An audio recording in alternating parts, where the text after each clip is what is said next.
All right, hello YouTube. Welcome back to the continuation of this series, the 1980s top sold. I guess I forget what to call it, but yeah, top 10 arcade cabinets based on units sold per year. We're into 1982 now, and as you can see, 1982's leader was Ms. Pac-Man. Uh, Ms. Pac-Man was released in January of 1982. Just like Pac-Man, maze-based arcade game uh, developed by General Computer Corporation. Key contributions from Steve Gibson and Doug McRae, and distributed and manufactured by Midway under license of Namco. It's originally an unauthorized sequel to Pac-Man. It was a hack of Pac-Man, and they called it Crazy Otto. A lot of people know that already, but yeah, it was modified into Ms. Pac-Man, becoming a popular sequel that sold over 125,000 units throughout the 80s, about 70,000 of which were sold. Let me make sure of that. Yeah, 70,000 were sold that first year. Typical maze, there you go. You try to avoid Pinky, Inky. What's the next one? Sue. And Sue's the last one. Yeah. Yes, because it was Blinky, Pinky, Inky, and Sue. The mazes switched up on this one as opposed to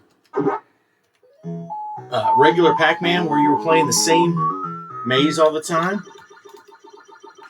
I should be in four-way for Pac-Man. I'm not going to play a whole game. We want to get those sights and sounds going on here. But yeah. Pac-Man. Crazy Otto. Got to chase down the cherries. All right. Let's go ahead and... oh, look at that guy. Look at that one trying to get all fancy pants. All right. Let's move on and see what the next one is.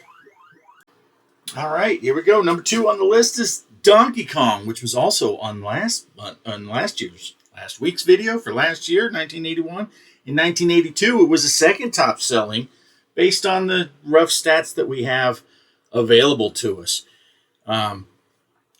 They ended up selling about 132,000 units, give or take, and what was it, about 30,000 sold in 1982. So it was still a good year for Donkey Kong. It was released back in July of 1981 by Nintendo. Shigeru Miyamoto designed this thing. It's like the first one he ever did.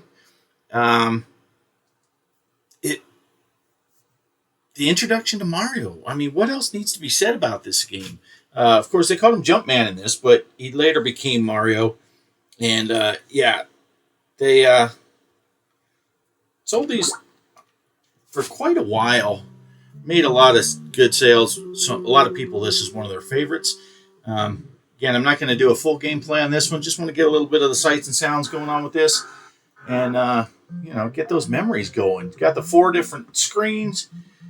Again, 4-way joystick is optimal. All it is the joystick and the jump button. Look at that fireball already trying to come up and get me. Oh, I'm screwed. That's a good time. Right there on the death. Let's go see what's number 3. All right. This is a first for this series. The next one on the list is Pole Position. I got Pole Position, but it won't play. I can't get it to play on my iArcade, so I'm going to try to see if I can find some, we don't want that.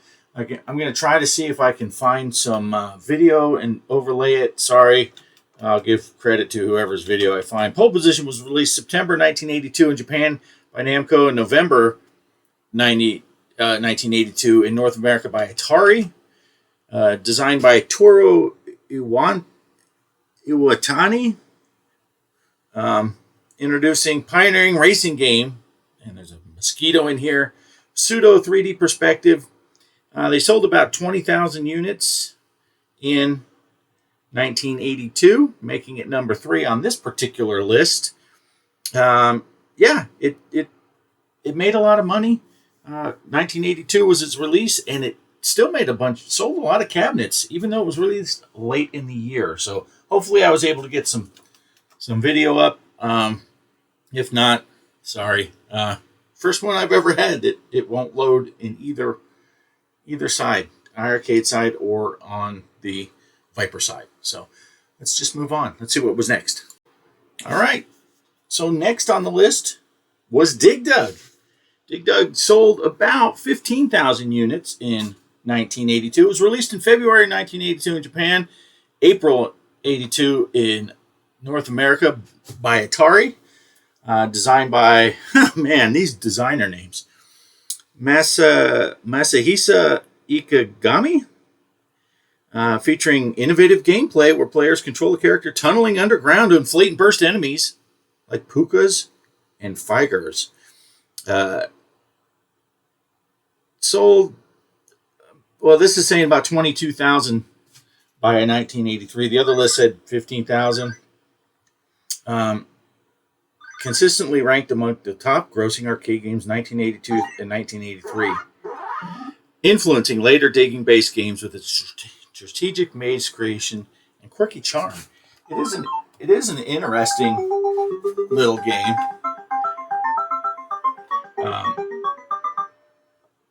I've always enjoyed it. Let's see if I can squish this guy.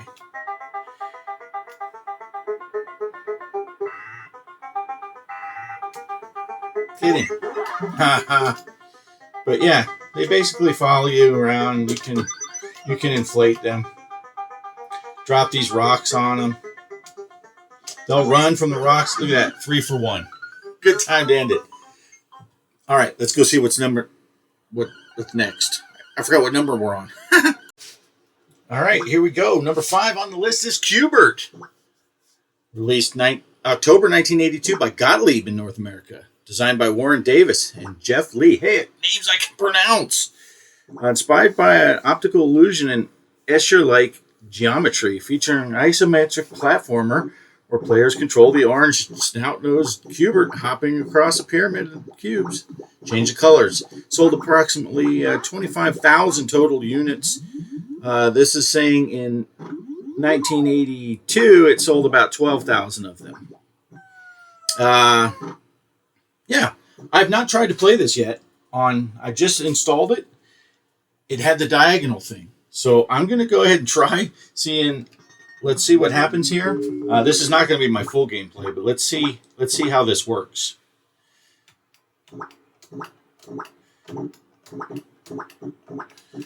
Okay.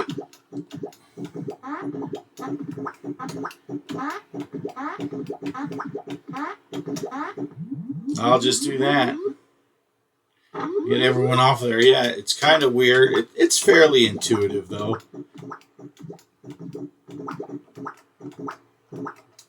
As I go the wrong way. Oh, I'm screwed. I'm screwed. All right, let's move on to the next one. Number 6 coming up. All right, here we go. Next on the list is Zaxxon. My buddy Rob, he loves this game. This is another one. It's kind of 3D-ish. It's got that angle thing, so it's hard to translate. I'm not sure how it's going to translate on this joystick, but we will see. It was released in December 1981 in Japan and May of 82 in North America by Sega Gremlin. Developed by Sega's arcade team. Introducing that pseudo 3D isometric shooter where players pilot a spacecraft through an enemy base, dodging obstacles and battling the Zaxxon robot. Sold around 20 to 25,000 cabinets, and they're saying about 10,000 of them were in 1982, putting in number 6 on this list. Let me see if I can do a little bit of gameplay while I talk about it. I don't hear anything. I don't know if it needs... Some games need samples for the sounds. But yeah. Boom. We will end with an explosion. Cool game. It is cool. It's a neat idea with the 3D. I'm just playing with my joystick in 8-way. Figured that's the best thing to do. So, but yeah, cool game. I'm not really good at it. I'm not much better than I'm doing right now. So let's move on to number 7. See what we got. All right, here we go. Tron. Released July of 1982 by Bally Midway. North America. It was designed by Bill Adams and George Gomez, inspired by the film. It's got 4 different games. You got the tanks, you got the light cycles, the IO tower, and the MCP cone, where you control the hacker Flynn in the digital world. Sold around 15,000 cabinets total, and I think it said about 8,000 were sold in 1982. This one used joystick and a spinner, right? Let me see if this is my first attempt playing it here. Okay, we got light cycles first. That's not what I was looking for. With the light cycles, oh, I should be in 4-way. I should be in 4-way because it was all. I was looking for. Yeah, here we go. Because now I can use the spinner, but you gotta use the joystick too.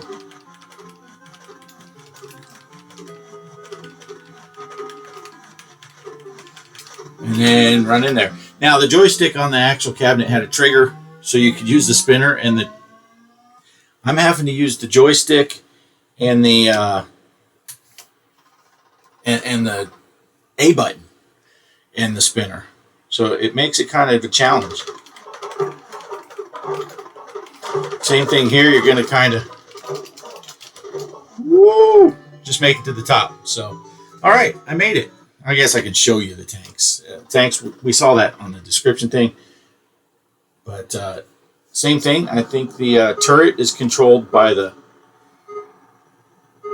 It is. The turret is controlled by the spinner. Oh, he's going to be really close. Oh, takes more than one shot. All right, let's go see what the next game is. All right, the second returner, Donkey Kong and Frogger. Frogger was released back in June of 1981. In 1982, it still made the top 10 in sales. We're guessing about 7,000 units. Puts it number 8 on this list. Just a joystick. That's all you're looking for here. Get the frogs to the top. I think we all know how you play Frogger.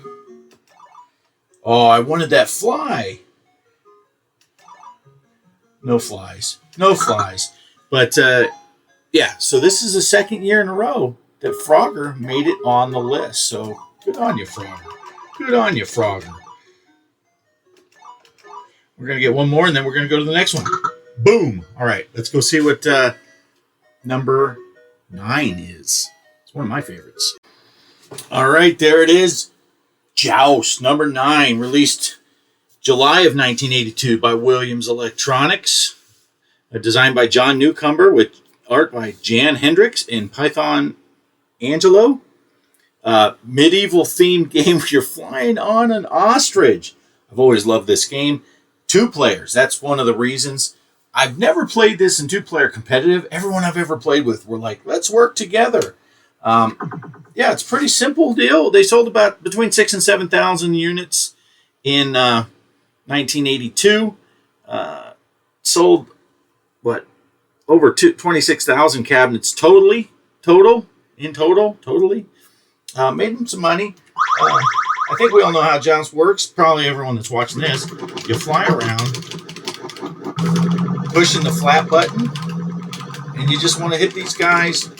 Oh man, that was luck right there. You want to be higher than these guys. That makes the eggs come out. Go scoop up the eggs. They will hatch. And in the later levels, oh, that was a tie. Boom. This part of the bridge over here will burn away, and you can get grabbed by a hand that comes out of the lava. I'm going to let this guy hatch here so you can see. He'll hatch. Hurry up, hatch. This is a video. I don't have time for this. And then he'll get picked up by someone else. Psych. All right, let's go see the last one. That's going to be the one I'm going to do the full gameplay. Here we go. Look at him spawning. Oh, my guy died. All right, here we go. Moon Patrol, number 10 on this list. And funny enough, our good buddy Retro Man Randy Savage had asked me on my last video. He said, man, I hope Moon Patrol makes on one of these. And I already had this list. I did not modify it just for Mr. Savage there, Snoochie Boochie, Brother Savage. But it was already on the list that I have. So, because they sold about 6,000 units. It was released in June 1982 in Japan. And late of 1982 is all it says. In North America by Williams Electronics, designed by Takashi Nishiyama, pioneering a side-scrolling shooter where players drive a lunar rover across moonscape, jumping over craters and shooting enemies. Manufactured and licensed to Williams for the U.S., it sold around 12 to 15,000 cabinets total, bringing in about $50 million in U.S. revenue by 83. So that's pretty cool. Top earner. It was a top earner in 1982, lauded for its parallaxing, scrolling, influential run-and-gun mechanics. Yeah, it's got that 2 levels in the background. This is going to be my playthrough. I haven't played it. I just had to install it. I had it on the iArcade side, but now I put it on the Viper side. Hopefully the buttons work.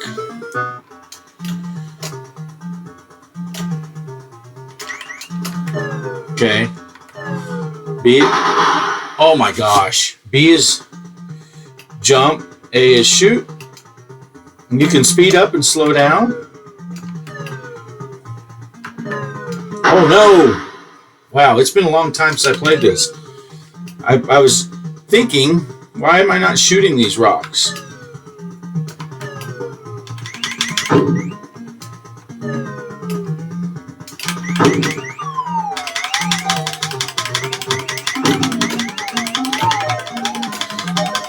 Man 3 is the one.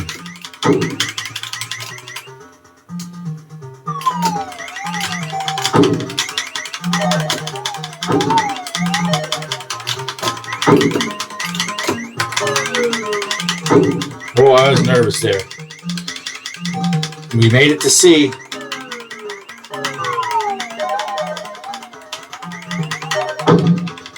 Look at me go now. How are my first 2 guys so bad? I was going to say, some of these guys, their bombs will put holes in the ground that you got to jump. I made it to E. Each one of those letters up top on the little map gets you to this checkpoint. I got the high score going. It's almost like, oh, sorry, no bonus.